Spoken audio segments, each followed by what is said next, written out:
Formal sector credit in India. तो बच्चों ये आज हमारा टॉपिक है और इसमें हम लोग पढ़ने वाले हैं फॉर्मल सेक्टर में क्या क्या आता है, इनफॉर्मल सेक्टर में क्या क्या आता है और फॉर्मल सेक्टर और इनफॉर्मल सेक्टर में क्या क्या अंतर होता है, और साथ ही रिजर्व बैंक ऑफ इंडिया कैसे चेक करता है दूसरे बैंक को, कैसे मॉनिटर करता है दूसरे बैंक को, और कैसे हेल्प करता है छोटे छोटे बिजनेसमैन या छोटे छोटे लेवल पे जो किसान हैं उनको लोन देने में।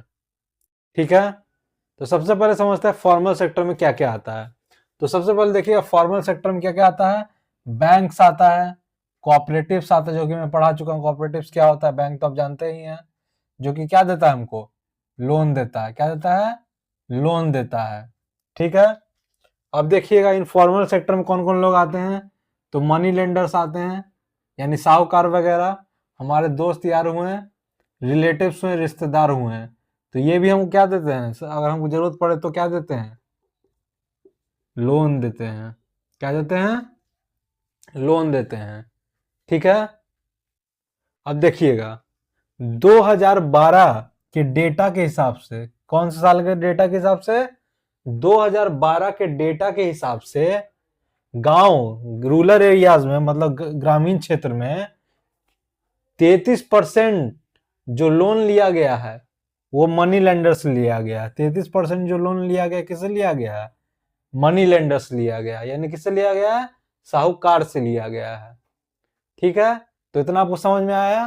अब हम लोग नेक्स्ट स्टेप में समझेंगे फॉर्मल सेक्टर में और इनफॉर्मल सेक्टर में अंतर क्या क्या होता है। तो अब हम लोग पढ़ने वाले हैं कि फॉर्मल सेक्टर में और इनफॉर्मल सेक्टर में क्या क्या डिफरेंस होता है। तो देखिएगा सबसे पहले फॉर्मल सेक्टर। तो फॉर्मल सेक्टर को कौन कंट्रोल करता है, रेगुलेट का मतलब होता है क्या करना, कंट्रोल करना। तो फॉर्मल सेक्टर कौन कंट्रोल करता है, फॉर्मल सेक्टर के एक्टिविटीज को कंट्रोल करता है आरबीआई, यानी रिजर्व बैंक ऑफ इंडिया। ठीक है, लेकिन इनफॉर्मल सेक्टर में कोई भी ऐसा ऑर्गेनाइजेशन या इंस्टीट्यूट नहीं होता है जो कि कंट्रोल करे किसकी एक्टिविटीज को, इनफॉर्मल सेक्टर के एक्टिविटीज को। ठीक है, देखिएगा इसी कारण क्या होता है, फॉर्मल सेक्टर में तो एक आदमी, एक ऑर्गेनाइजेशन है, एक बैंक है, सारे बैंकों का हेड है जो कि कंट्रोल करता है सब कुछ फॉर्मल सेक्टर का, जिसके कारण इंटरेस्ट रेट क्या होता है, लो होता है। लो इंटरेस्ट रेट चार्ज किया जाता है लोगों से जब लोग लोन लेते हैं तो। लेकिन इनफॉर्मल सेक्टर में कोई ऐसा ऑर्गेनाइजेशन नहीं है जो कि एक्टिविटीज को कंट्रोल करे इनफॉर्मल सेक्टर के, इसलिए ये लोग मनमानी इंटरेस्ट रेट चार्ज करते हैं, जैसे कि मनी लेंडर वगैरह। और अनफेयर मीन्स यूज होता है। अनफेयर मीन्स यूज का मतलब मार पीट के पैसा वसूला जाता है जब लोग पैसा नहीं चुका पा रहे हो तो। ठीक है, तो ये होता है, ये डिफरेंस है फॉर्मल सेक्टर में और इनफॉर्मल सेक्टर में। तो उसको नोट किया जाए, फिर आगे बढ़ते हैं। अब हम लोग पढ़ेंगे रिजर्व बैंक ऑफ इंडिया के बारे में, यानी आरबीआई के बारे में। आरबीआई क्या क्या करता है लोन से रिलेटेड काम में। तो पहला काम आरबीआई करता है, क्या करता है, आरबीआई मेंटेन करता है कैश बैलेंस। किसका मेंटेन करता है कैश बैलेंस, सारे बैंकों का। मतलब जैसे कि मैं पहले पढ़ा चुका हूं आपको कि बैंक का ये रूल है कि जितना पैसा डिपॉजिट है लोगों का उसमें से 85% वो लोन में देगा। कितना देगा, 85% लोन में देगा और 15% रखेगा, रिजर्व में रखेगा, ताकि लोग जब चाहे पैसा निकालने आए तो उनको पैसा मिल जाए।